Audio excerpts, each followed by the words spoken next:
Baiklah, acara selanjutnya itu sambutan dari Kepala Dinas Perindustrian, Perdagangan, Koperasi, dan Usaha Kecil Menengah Provinsi Kalimantan Utara kepada Ibu Hajah Hasriyani SHMM. Waktu dan layar kami serahkan. Silakan, Bu. Iya, terima kasih Pak Tata atas kesempatannya. Saya langsung saja untuk mempersingkat waktu. Bismillahirrahmanirrahim. Assalamualaikum warahmatullahi wabarakatuh. Selamat pagi dan salam sejahtera untuk kita semua. Shalom, Om Swastiastu, Nama Budaya, Salam Kebajikan. Yang terhormat Bapak Menteri Koperasi dan UKM Republik Indonesia yang diwakili oleh Ibu Eviyanti Nasution, yang saya hormati Kepala Perwakilan Bank Indonesia Provinsi Kalimantan Utara, Bapak Teddy Arif Budiman, yang saya hormati Dekan Fakultas Ekonomi Universitas Borneo Tarakan, Bapak Dr. Syahran, Kepala Kanwil Direktorat Jenderal Pajak Kalimantan Timur dan Kalimantan Utara, Bapak Max Darmawan, serta para hadirin, Bapak dan Ibu yang sempat untuk mengikuti acara pada pagi hari ini. Mengawali sambutan ini, perkenankan saya mengajak kita semua untuk memanjatkan puji syukur kehadirat Allah Subhanahu wa Ta'ala yang senantiasa melimpahkan rahmat dan hidayahnya, sehingga pada hari ini kita bersama-sama mengikuti kegiatan webinar perpajakan dan akuntansi UMKM serta harmonisasi undang-undang peraturan yang berkaitan dengan dunia usaha UMKM secara virtual. Bapak Ibu yang saya hormati, dari data statistik jumlah usaha mikro kecil dan menengah UMKM di Indonesia terus bertambah setiap tahun seiring dengan kemajuan teknologi dan potensi sumber daya manusia yang semakin berkembang, termasuk di wilayah Kalimantan Utara. Peningkatan jumlah UMKM ini membawa pengaruh yang cukup baik bagi perekonomian, mulai dari penyerapan tenaga kerja hingga peningkatan produk domestik bruto yang cukup besar. Peran UMKM sangat besar, diantaranya adalah mayoritas jenis usaha di Indonesia berbentuk UMKM, menyumbang 60% dari total PDB nasional, menyerap 97% tenaga kerja, dan menyumbang 58% dari total investasi, serta menyumbang 14% dari total ekspor. Mengingat begitu pentingnya peran UMKM tersebut, maka pemerintah menaruh perhatian yang sangat besar kepada UMKM dengan berbagai program-program yang berpihak pada UMKM. Dari sisi lain, kita semua mengetahui tidak sedikit permasalahan yang dihadapi oleh UMKM dalam menjalankan usahanya, khususnya untuk di Kalimantan Utara. Beberapa permasalahan yang dihadapi antara lain, yang pertama adalah minimnya modal yang dimiliki, tidak tahu bagaimana cara membesarkan bisnis, kurangnya inovasi produk, kesulitan dalam mendistribusikan barang, belum mengoptimalkan pemasaran secara online, yang saat ini kita memang dituntut untuk melek IT atau teknologi pemasaran melalui online, masih kurangnya branding terhadap produk, tidak melakukan program loyalitas pelanggan, serta masih mengandalkan pembukuan secara manual. Tetapi alhamdulillah yang disampaikan oleh BI, Bapak Teddy tadi, mudah-mudahan yang hadir mengikuti virtual ini, saya sengaja Pak izin share link ini kepada grup UMKM yang ada di Kalimantan Utara, sehingga transfer informasi pada pagi hari ini mereka langsung mengetahui dari para narasumber kita. Pencatatan transaksi keuangan atau pembukuan bagi UMKM dalam menjalankan usahanya selama ini masih banyak pelaku UMKM yang tidak dapat memisahkan antara keuangan pribadi dan keuntungan usaha. Padahal dengan pencatatan keuangan yang rapi akan lebih memudahkan mereka dalam memantau kondisi usaha sehingga dapat lebih berkembang. Sehingga pencatatan transaksi keuangan atau pembukuan UMKM memegang kunci penting dalam upaya menjalankan dan mengembangkan usahanya. Bapak Ibu yang saya hormati, dapat kami laporkan bahwa saat ini Dinas Perindustrian Perdagangan Koperasi dan UKM Provinsi Kalimantan Utara sedang melaksanakan pelatihan literasi keuangan bagi usaha mikro di Tanjung Selor sebanyak 35 peserta yang dilaksanakan mulai tanggal 7 sampai dengan 9 Juni 2022 yang bersinergi dan berkolaborasi dengan akademisi Universitas Borneo Tarakan, perbankan, dan pegadaian sebagai upaya untuk membantu UMKM dalam menjalankan usahanya, menambah ilmu pengetahuan dengan mengikuti pelatihan-pelatihan yang dimaksud.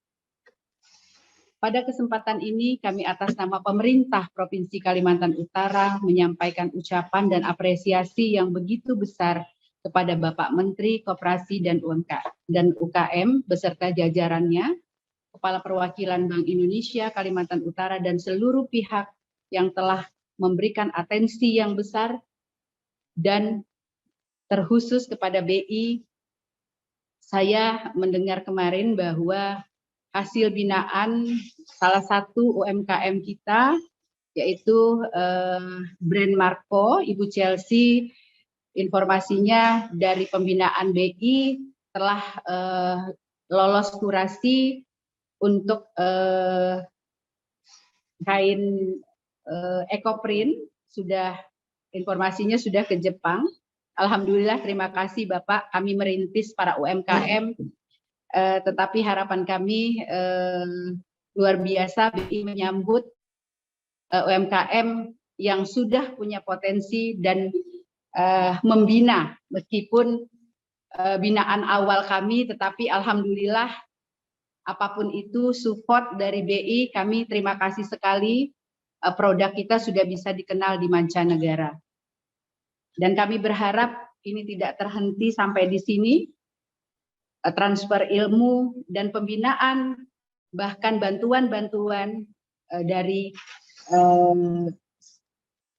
BI, kami sangat mengharapkan sekali. Dari BUMN yang lainnya juga kami sangat mengharapkan sekali dalam membina UMKM di Kalimantan Utara. Harapan kami ke depan, perhatian dan pembinaan dari pemerintah pusat dan seluruh stakeholder yang ada di Kalimantan Utara ini dapat berlanjut dan tidak terhenti sampai di sini. Sebelum saya menutup, saya ingin menitip. Saya berharap tadi Pak Menteri mungkin bisa hadir pada kesempatan ini, namun meskipun sedikit berbeda dari tema pada pagi hari ini, saya ingin menitipkan pesan Bapak yang ada di pusat beserta jajaran kementerian, Bapak. Saya meminta untuk membantu kami dalam mengupayakan pembangunan PLUT yang ada di Kalimantan Utara untuk menyiapkan para pelaku UMKM produk-produknya nanti bisa berkontribusi pada persiapan runningnya KIPI menjadi kawasan industri nasional, internasional di Kalimantan Utara. Karena saat ini kita hanya memiliki satu PLUT yang ada di Kabupaten Bulungan, dan itu pun sangat minim ketika kita mau melaksanakan kegiatan atau pertemuan untuk 30 orang, rasanya tidak representatif tempatnya. Dan harapan kami pada kesempatan ini, saya berharap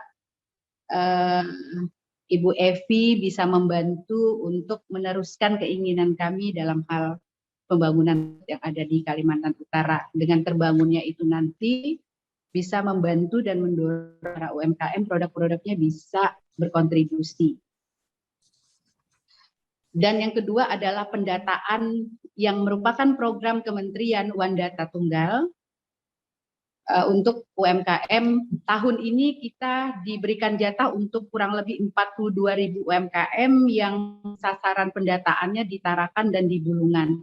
Mohon maaf saya menyampaikan bahwa untuk enumerator keluhan-keluhan mereka bahwa satu pendataan bagi mereka dengan 20.000, ya alhamdulillah masih bisa dinilai dengan 20.000, tetapi mohon ini bisa disampaikan keluhan-keluhan ini bahwa 20.000 untuk di wilayah Kalimantan Utara, apalagi Bulungan, dengan akses yang sangat sulit untuk dilakukan pendataan kepada UMKM, yang pendataan ini bisa digunakan oleh semua aspek, semua institusi dan instansi yang terkait dengan UMKM ini, sangat diharapkan bahwa dengan jumlah UMKM yang ada di Kalimantan Utara ini yang begitu besar, sekitar 33.000 lebih, kita berharap bahwa mereka semua memang benar-benar mempunyai aktivitas yang real, tidak hanya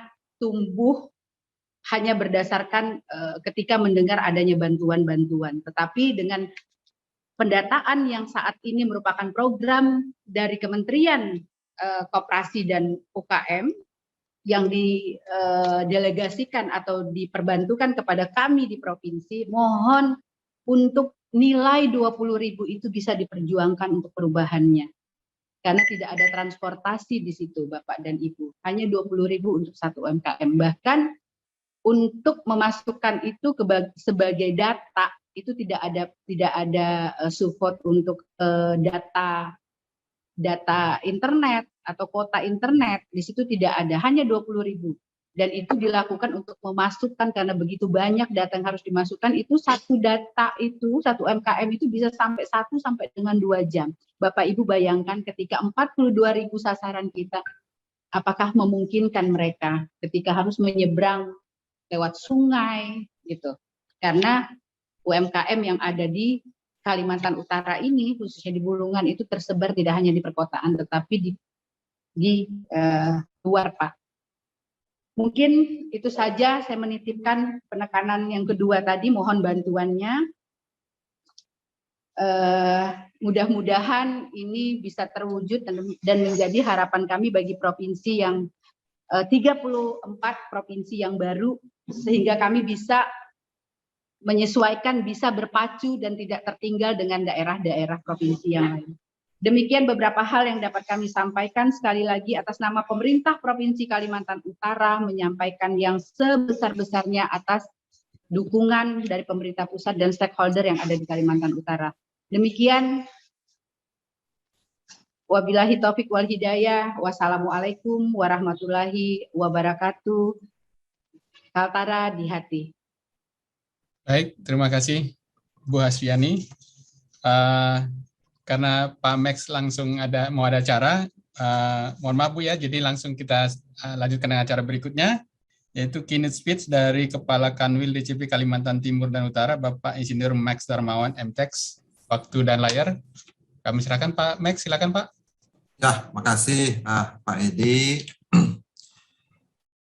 Assalamualaikum warahmatullahi wabarakatuh. Selamat siang. Salam Om Swastiastu, Namo Buddhaya, salam kebajikan. Yang saya hormati Bapak Menteri Koperasi dan Usaha Kecil dan Menengah, Bapak Dr. Nadas Teten Mas Duki yang diwakilkan oleh Ibu Evianti Nasution, Kepala Perwakilan BI Provinsi Kalimantan Utara, Bapak Teddy Arif Budiman, Kepala Dinas Perindustrian, Perdagangan, Koperasi dan Usaha Kecil Menengah Provinsi Kalimantan Utara, Ibu Haja Hasriani, Dekan Fakultas Ekonomi Universitas Borneo Tarakan, Bapak Dr. Saran SMSC, Ketua IAI Kalimantan Utara, Bapak Agus Priyono SMSI, CA CSFA, Pak Edi sebagai host, Pak Torang Sitanggang moderator, dan pemateri Bapak Arif Fadilah dan Bapak Geris Tambu Bolon. Kepedulian negara untuk mendorong dan membangkitkan pelaku UMKM agar tumbuh menjadi semakin besar, tentunya dapat kita lihat melalui antara lain kebijakan perpajakan yang pro wajib pajak UMKM. Kita tahu kebijakan perpajakan tersebut antara lain ya dengan diterbitkannya Peraturan Pemerintah Nomor 46 Tahun 2013 tentang pajak penghasilan atas penghasilan dari usaha yang diterima atau diperoleh wajib pajak yang memiliki peredaran bruto tertentu. Kita ketahui sejak tahun 2013 ada diterapkan PPh final yang ketika itu 1%.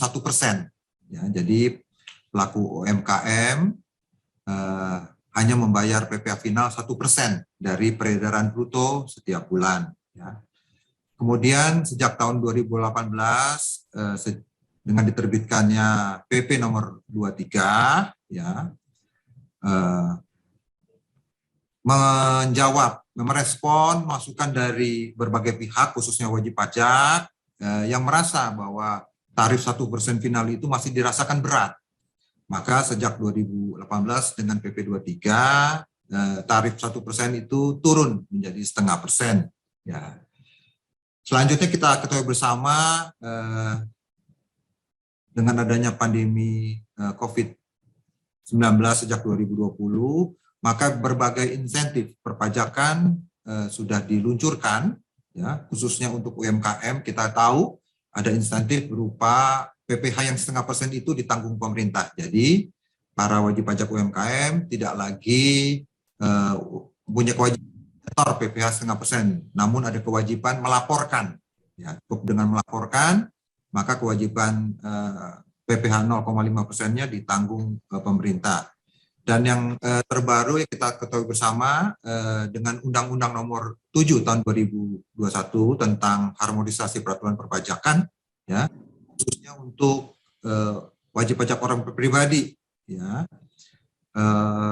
peredaran bruto sampai dengan 500 juta, ya, itu tidak dikenakan PPh, ya, itu diatur di pasal 7 ayat 2. Tentunya dengan berbagai regulasi yang mendukung para pelaku UMKM, diharapkan pelaku UMKM bukan saja survive tapi tumbuh kembang, ya.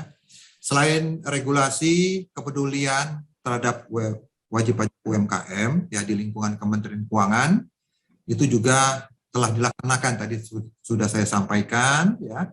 Kalau di DJP itu ada kegiatan namanya BDS, Business Development Services, ya, antara lain adalah mereka untuk bisa memasarkan, ya, memasarkan produknya. Jadi Direktur Pajak termasuk juga Kanwil di JP Kaltara, ya, menyediakan tempat bagi mereka, ya, seperti bazar lah gitu, ya, untuk bisa memasarkan. Di Bea Cukai itu berupa kegiatan klinik ekspor impor, di Perben berupa edukasi mengenai permodalan. Ya, Bapak-bapak dan Ibu-ibu, kegiatan peduli UMKM tersebut di atas, ya, beberapa tahun belakangan ini memang dilakukan oleh masing-masing eselon 1. Jadi DJP melakukan kegiatan sendiri, Bea Cukai sendiri, ya. Namun mulai tahun ini sesuai dengan pesan Ibu Menteri Keuangan, ya, bahwa kegiatan itu disinergikan, jadikan satu agar bisa menimbulkan efek berlipat ganda pelaku UMKM, ya.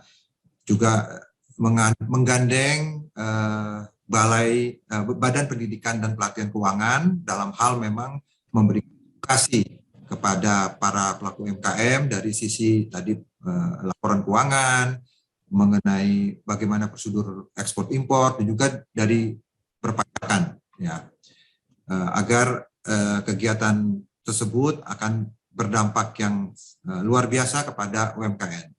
Tentunya kegiatan yang mendukung UMKM kita ketahui bersama juga dilakukan oleh instansi, lembaga, asosiasi, kampus, dan pihak lain yang sesuai dengan proses bisnis masing-masing dari kita, ya.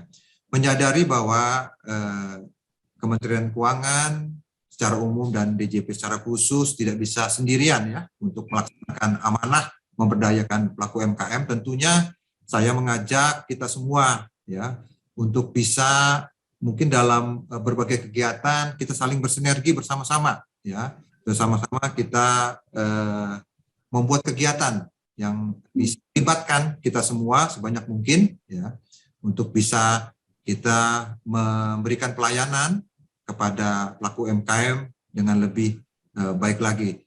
Tentunya kegiatan pada pagi hari ini suatu kegiatan yang juga mencerminkan tadi ya sinergi dari kita semua untuk kita bisa lebih peduli terhadap UMKM. Tadi saya sudah sampaikan juga ya statistik bagaimana kewajiban perpajakan yang sudah dilaksanakan oleh UMKM, wajib pajak UMKM, khususnya di Kalimantan Utara, 4 kabupaten, ya, Bulungan, Malinau, Nunukan, dan Tanah Tidung, dan Kota Tarakan sendiri, yang memang dalam perjalanannya, ya, karena pandemi, terjadi penurunan setoran mengenai pajak, ya. Khusus 2022 memang juga terjadi penurunan setoran perpajakan karena tadi saya sudah sampaikan adanya perlakuan insentif kepada pelaku UMKM terkait dengan adanya undang-undang HPP. Jadi bagi pelaku UMKM yang peredaran brutonya sampai dengan 500 juta, maka tidak terutang PPh. Sebagai catatan, berdasarkan statistik juga, dan ini juga menjadi PR Direktur Jenderal Pajak, mungkin juga catatan bagi kita semua. Tadi saya sudah sampaikan, ya ada persepsi di pelaku UMKM, wajib pajak UMKM, ya bahwa kalau mereka sudah setor PPh finalnya 0,5%, mereka tidak lagi punya kewajiban pelaporan SPT. Tentunya pelaporan SPT itu kewajiban, ya yang diatur Undang-Undang Perpajakan. Jadi di samping melakukan setoran perpajakan juga punya kewajiban pelaporan SPT. Ya. Atau mungkin juga karena keterbatasan pengetahuan mereka, ya, membuat atau menyusun laporan keuangan yang bisa mencerminkan kinerja mereka dalam suatu tahun pajak, sehingga dengan tidak adanya laporan keuangan mereka punya kesulitan untuk melaporkan SPT. Nah, ini yang mungkin kita bisa mitigasi bersama, yang menjadi tugas kita bersama. Maka saya menyambut baik ketika kita bersama-sama peduli, ya, literasi para wajib pajak UMKM untuk bisa mereka menyusun laporan keuangan yang pada gilirannya nanti mereka juga mampu melaporkan laporan SPT dengan baik, ya. Tentunya harapan dari Direktur Jenderal Pajak dengan adanya kegiatan ini, ya, ini salah satu kegiatan terus-menerus dari kita bersama, kepatuhan formal dan kepatuhan material perpajakan akan semakin baik, ya.